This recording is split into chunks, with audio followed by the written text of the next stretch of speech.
Welcome back to Cooking with Canines at Old Tavern Farm. I want to reintroduce myself. I've made a few videos in the last several weeks, and for all you great new people, thank you for joining me. And I'm Lee Sharon, and I am hoping I'm still the pastry chef at SUNY Poly here in upstate New York. And I'm just doing a few small short videos to help people learn some new things during this time of quietness. So today, I thought I would do biscuits.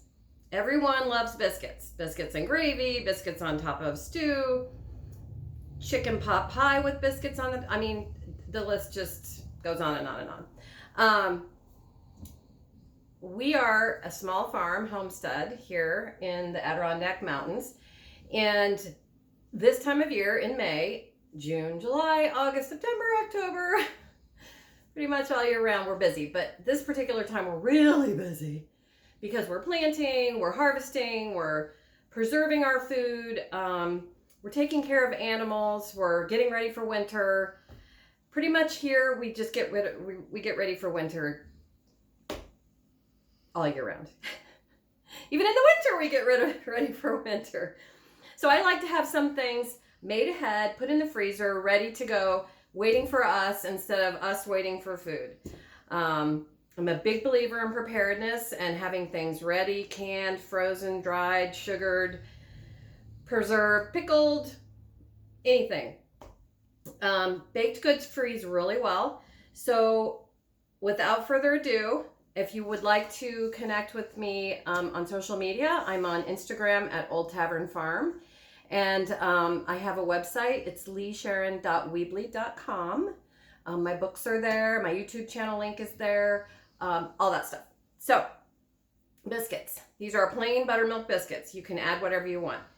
But basically what I've put together here in my bowl, getting it ready for you, is 4.5 cups of all-purpose flour, a tablespoon plus 1 teaspoon of kosher salt, 2 tablespoons of baking powder, and what am I forgetting? Oh, and 2 sticks of butter. The butter, I have just sort of an example here. It's all loaded in my bowl just to save time, but I like to just cube up my butter like this before I put it in. So 2 sticks of butter in here, and then we're going to add 2 cups of buttermilk. So what I do is I just put it in my mixer and I just whiz it with the paddle attachment until the butter is in very small sort of pea-like formations. Sometimes I can't access my word bank very easily because I'm getting old. Anyway, so it's just kind of coarsely cut in there. You can do it manually with steak knives. You can also do it in your food processor if you have one. So it can just be done. You can do it with your fingers if you have to. So what I'm going to do now is I'm going to put it back on the mixer, and I'm going to add my buttermilk and just let it process for a minute. So bear with me while I load it back onto my machine here. It's really cold and gray today, so I thought it would be fun to just do some baking and get some things ready and put in the freezer. And we have a grandchild due in any minute. So I thought what I would do is just make some things ahead. I made spaghetti sauce last night. I froze that. I'm making biscuits today. So we have everything ready for when we're really busy with a brand new baby. So I'm spinning my mixture here, okay? I'm gonna add in my 2 cups of buttermilk. Now, I'm gonna let that spin for just a second. You can use any kind of cutter you want. You can cut them little small ones like this. These are great for like little parties, little small size. These are great for kids' meals and things. This is a good one if you want to do biscuits and gravy. It's just a little smaller. It's kind of sad really. We should just use the big cutter for everything. You can also cut them in squares. You can just take a knife and you press out your dough and you just cut it in squares. But I like this size right here, just because it's good for little biscuit sandwiches. It's good, it's, you know, egg sandwiches, eggs on biscuits, cheese. It's just a good sort of sandwich sized biscuit. This is just my go-to cutter, so that's what I used. And I made a batch ahead, that's why they've got pieces dangling. But it's clean. It's clean. All right, so my dough is all set here. And it's a little on the wet side, which is fine. Baking is an exact science. It's also an art, and you just have to commune with your dough sometimes. Set this down. I'm just going to put this in the sink. And see, my dough is a little bit wet, and that's fine. All I'm going to do is I'm just going to add back a little bit of flour in there, and then I'm also going to sprinkle my surface with some flour, and then I'm going to get in there. Hang on, it's the back of me again. Sometimes you just have to make do. Right. This is a bowl scraper. This is a great little gadget. Mine is so old that it's splitting. So at some point I'm gonna have to get a new one. But you can make like a yogurt lid works great for this, a sour cream lid, any of those plastic container lids. In a pinch, you can use that. Now this is really sticking on me, and that's probably a good thing because I don't want you guys to give up on your baking. If something comes out not perfect, we are not perfect around here. We are just not perfect, not at all. So don't worry about it. Just make it work. It's fine. So, all right. Well, I don't know why I did that because I need more flour. So I'm just gonna dust my hands, dust my ball of dough here.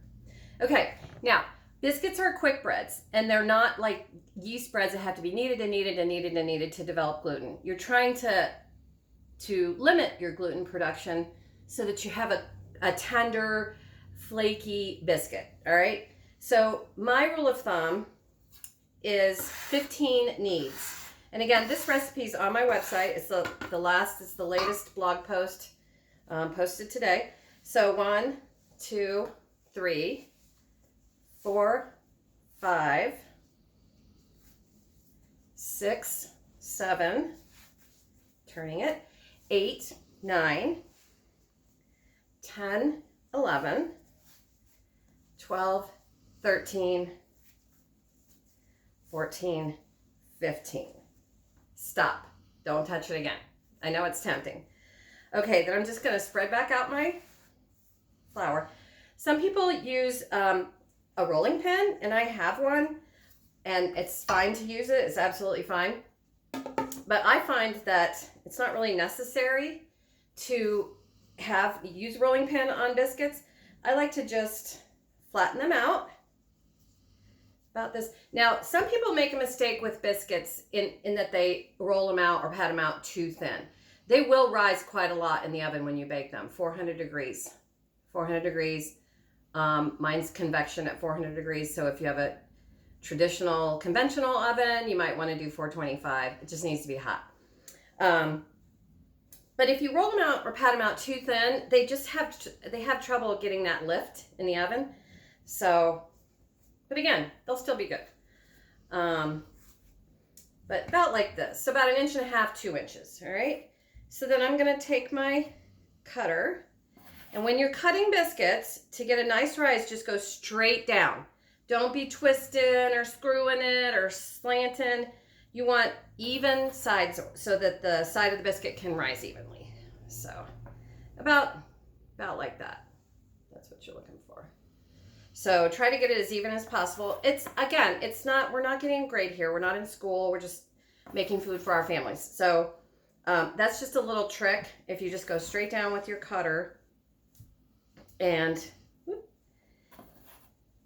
now I go as close to each one as I can, and then I'll show you a little trick, because biscuit dough, as frugal as I am, I use everything. I take the rubber bands off my produce when I bring it home from the co-op.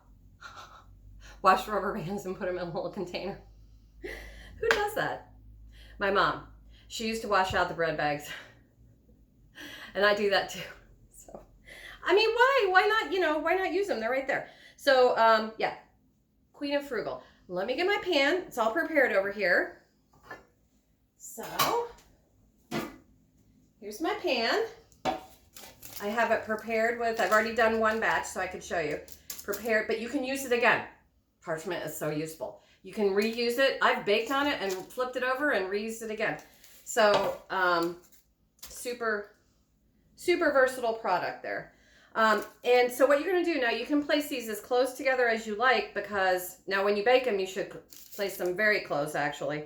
But what we're doing here in the business is called IQF, or individually quick frozen. And in our culinary business, we do that with lots of stuff. We do that with berries, vegetables, chicken wings, meat. I mean, everything has to be quick frozen when you're doing large scale feeding.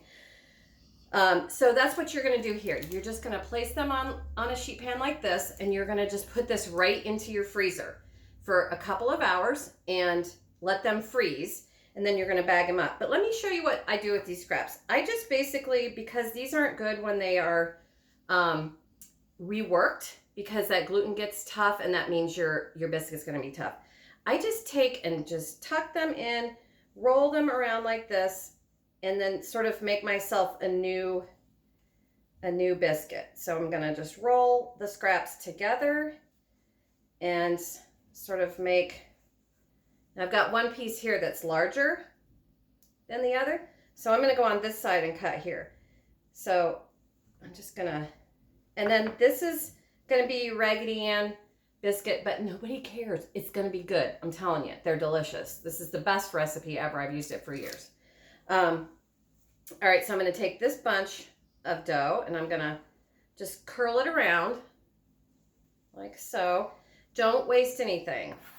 It's perfectly edible. People will love it. Maybe not so great for a sandwich if you want to split it in half and put something on there, but these are great for just for eating, or just biscuits and gravy where you're going to break it apart. And then I also keep these scraps for just nibbling on biscuits and gravy. I give them to the chickens. Nothing goes to waste around here. Nothing. So then you're just going to slide this right into your freezer. And I'm going to set this aside as though my freezer were over here, but it's not. I just want to wrap up and show you my bag of buttermilk biscuits. They're quick frozen. They're in a bag. I've labeled them. I'm getting them all dirty with my crummy hands here. But I just put the date and the title, what's in here. They're just plain buttermilk biscuits. And then if we have company in the morning, or I want to top a chicken pot pie or something like that, I just reach in there and I just grab out what I need. They're ready to go. Dough freezes beautifully and it bakes from frozen beautifully. There's no need to thaw these out. Just pop them right into your oven at 400 degrees and bake them right off. So I think I get, let's see, how many do I have in there? 1, 2, 3, 4, 5, 6, 7, 8, 9, 10. About a dozen, give or take. Let's see, 2, 4, 6, 8, 10. Yeah, more than a dozen actually. So at this point now I have 2 dozen good-sized biscuits that are going to feed my family and feed anybody else who stops by. And, well, nobody's really stopped by in weeks, actually. Close maybe to the sidewalk or something like that, but I feel like I've been alone except for my husband and my very pregnant daughter and her husband. I think those are about the only, and then the farrier for the horses and the vet. The vet comes out too. But anyway, thanks again. Be prepared. Stock your freezer, because all this business is going to end and we are going to be busy once again. So be ready. Be ready. Be prepared. Have your biscuits. Have your freezer stocked and be ready to roll. So once again, thank you for coming to visit me. Virtual hug. Bye-bye.